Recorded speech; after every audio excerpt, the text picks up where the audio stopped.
एक समय की बात है। एक गांव में एक कुत्ता, एक बिल्ली, एक शेर और एक बंदर रहते थे। ये गांव बहुत ही सुंदर और हरित था, जिसमें घास के मैदान, झरने और वृक्षों की छाया थी। ये चारों जानवर अपने आप में अद्वितीय थे और गांव के लोगों के बीच मित्रता से रहते थे। पहले हम कुत्ते की कहानी सुने। वह एक बड़ा और सबसे वफादार कुत्ता था। उसका नाम बाजी था।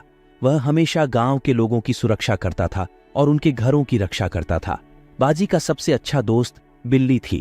अब बिल्ली की कहानी सुने। बिल्ली का नाम मियाऊ था। वह बहुत ही चालाक और बुद्धिमान थी। मियाऊ अक्सर छोटे छोटे कठिनाइयों को हल करने में अद्वितीय थी।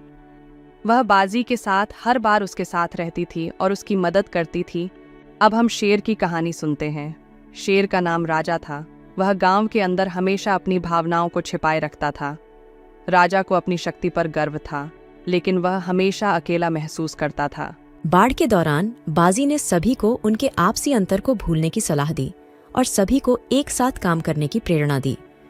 मियाऊ ने एक ऊंचे पेड़ पर जाकर अपनी क्षमताओं का उपयोग किया और एक सुरक्षित स्थान ढूंढा। राजा ने अपनी शक्ति का उपयोग करके बड़ी पत्थरों को हटाया और रास्ता साफ किया। बबलू ने अपनी चालाकी से एक नदी के पार करके खाने का सामान लाया। सभी जानवरों ने मिलकर मुश्किलों का सामना किया और बाढ़ से बचाव किया। इस घड़ी में सभी ने एक दूसरे की मदद की और एक मिलजुल कर गांव को बचाया। इस कहानी से हमें यह सीखने को मिलता है कि जब हम मिलकर काम करते हैं तो हम किसी भी मुश्किल को पार कर सकते हैं।